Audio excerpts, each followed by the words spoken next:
नमस्कार साथियों, स्वागत है आप सभी का आपके अपने YouTube channel the construction eyes पे। आज हम लोग फील्ड सर्वे पढ़ेंगे। ऑटो लेवल से जो हम लोग फील्ड सर्वे करते हैं उसका प्रैक्टिकल में जो जो चीज़ यूज होता है, कैसे कैसे कैलकुलेशन होता है, ये सब के बारे में जानेंगे। तो उसका जो कुछ टेक्निकल पॉइंट जो यूज होता है उसके बारे में जानेंगे। तो सबसे पहला पॉइंट होता है चैनेज।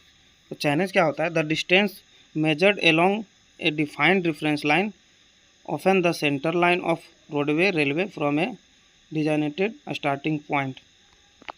स्टार्टिंग पॉइंट से जो नामांकन होता है डिस्टेंस का, जैसे सपोज कीजिए कि प्रोजेक्ट 30 किलोमीटर का है, तो अपना प्रोजेक्ट 0 पॉइंट से स्टार्ट हुआ, तो 0+10, 0+20, जाते जाते 0 100, 0+100, 0+1000 जहाँ हो जाएगा वहाँ 1 किलोमीटर हो जाएगा। ऐसे लिखा हुआ आप लोग ने बहुत जगह देखा होगा। तो वही, अब इसका यूजेज क्या है? तो चैनेज का यूजेज ये है कि हम लोग कभी भी जब लेबल लेंगे, सपोज कीजिए हम लोग 0 पॉइंट का लेबल ले रहे हैं, तो फिर जब वहाँ का लेबल लेंगे तो उसको उसी लेवल से कंपेयर करेंगे कि मेरा कटिंग हुआ, फिलिंग हुआ, क्या हुआ, जो भी है। तो वो चैनेज हो गया। दूसरा हो गया ऑफसेट। ऑफसेट क्या होता है कि एक चैनेज का अलग अलग पॉइंट होता है, उसको ऑफसेट बोलते हैं। ठीक है। उसके बाद हो गया बेंचमार्क। बेंचमार्क होता है एक फिक्स पॉइंट होता है जिसका एलिवेशन पता रहता है, मतलब दिया गया रहता है, गिवन रहता है, या फिर उसको हम लोग टीबीएम भी बोलते हैं। तो उसका काम क्या है? तो उसका काम क्या है कि एक्यूरेट कंस्ट्रक्शन प्लान बना सकते हैं। लेबल ऑपरेशन में कंसिस्टेंसी होता है। उसके बाद होता है बैक साइड, जिसको हम लोग शॉर्ट फॉर्म में बीएस बोलते हैं।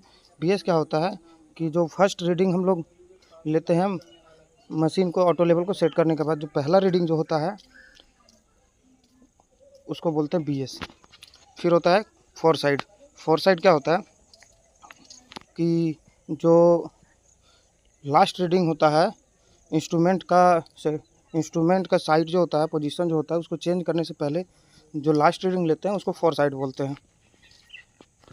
या फिर उसको दूसरा भाषा में ये कह सकते हैं, कोई भी एक जगह जिसमें हम एक उस बेंचमार्क के रेफरेंस में उसका जो लेवल छोड़ते हैं वो हो गया अपना एफएस। इंटरमीडिएट साइड क्या होता है कि कोई भी रीडिंग जो लिया हुआ रहता है फोर साइड और बैक साइड के, मतलब बैक साइड और फोर साइड के बाद में जितना भी रीडिंग लिया रहता है उसको हम लोग बोलते हैं इंटरमीडिएट साइड। अब हाइट ऑफ इंस्ट्रूमेंट क्या होता है कि the elevation of the line of a side of the levelling instrument एवं स्पेसिफाइड डेटम। जैसे मशीन का जो हाइट ऑफ इंस्ट्रूमेंट जो सेट किए हैं उसका हाइट क्या है, रेफरेंस ऑफ बेंचमार्क। मतलब एक कहा जा सकता है कि मेरा जो इंस्ट्रूमेंट सेट है उसका हाइट क्या है, बेंचमार्क के रेफरेंस में, हो गया हाइट ऑफ इंस्ट्रूमेंट। अब इसमें क्या होता है कि कुछ फार्मूला हम लोग यूज करते हैं निकालने के लिए, इसका कैलकुलेशन के लिए। तो सबसे पहले कैलकुलेशन होता है एच आई क्या होता है कि RL आपके पास गिवन रहता है, बेंचमार्क जो पहला टीबीएम का जो वैल्यू होता है वो आपके पास गिवन रहता है। उसमें जो फर्स्ट रीडिंग लेते हैं बैक साइड वो ऐड करते हैं, तो मेरा हाइट ऑफ इंस्ट्रूमेंट HI आ जाता है। उसके बाद फिर हम लोग क्या करते हैं ऑन साइड, फिर दूसरा एक फार्मूला होता है RL निकालने का। RL निकालने की ज़रूरत कैसे पड़ती है? जैसे हम लोग IS लेते जाते हैं, इंटरमीडिएट साइड जो लेते हैं, मतलब जिस जगह का हमको वैल्यू निकालना रहता है RL, उसमें क्या होता है HI में IS माइनस करते जाते हैं, तो RL निकल गया। FS माइनस करेंगे तो भी निकलता है। तो FS होता है वो पॉइंट का होता है। इट से हम आप लोगों को लेवल को कैलकुलेशन करना सिखाते हैं।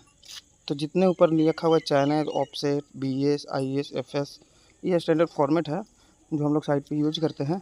HI, RL और रिमार्क क्या होता है, जैसे जिस बेंच मार्क का लिए उसको पार्टिकुलर एक नेम होता है कोई भी साइट पे कि ये फलाना बेंच मार्क है, ये है, वो है। ठीक है।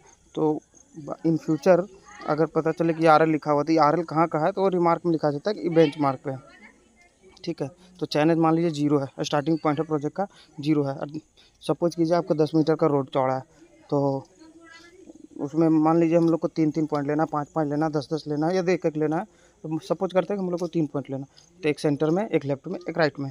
तो लेफ्ट में माइनस में आ जाता है, राइट में प्लस, मतलब उसको या फिर राइट को आप माइनस मान सकते हैं, लेफ्ट को प्लस मान सकते हैं, या फिर सिंपली लेफ्ट राइट लिख सकते हैं और सेंटर लिख सकते हैं। तो मैंने 0 लिया, -5 लिया, +5 लिया। तो उसमें क्या है कि इसका IS कैलकुलेट करेंगे। IS का पहले BS मशीन को हम लोग सेट करेंगे, जैसा कि हमने कल पिछले वीडियो में बताया कि मशीन को कैसे सेट किया जाता है।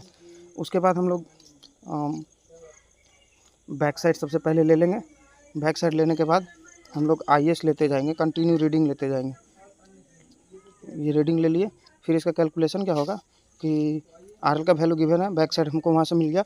ये दोनों को जब प्लस करेंगे, जैसा कि ऊपर हमने फार्मूला बताया है, ये दोनों को जब प्लस करेंगे तो हमारा HI आ जाएगा। और HI में जितने भी रीडिंग लिए हैं सब में माइनस करते जाएंगे, उस पार्टिकुलर पॉइंट का, उस बेंच मार्क के रेफरेंस में उसका RL निकलता जाएगा, रिड्यूस लेवल निकलता जाएगा। उसके बाद क्या होगा, मशीन जो होते हैं, मतलब 100 मीटर 120 मीटर हम लोग लेवल लेते हैं एक जगह।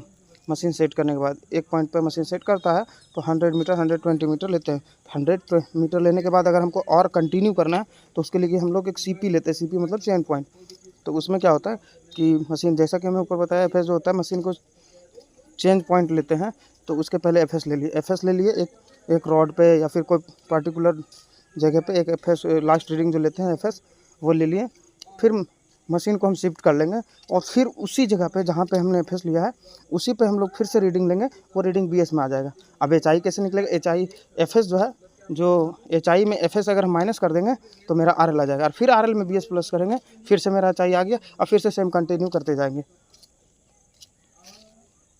ऐसे हम लोग निकालते हैं। दूसरा एक और इम्पॉर्टेंट चीज़ है, इसमें जो हम लोग का एक्सेप्टेबल टॉलरेंस होता है लेवल में, वो 2.5 mm होता है।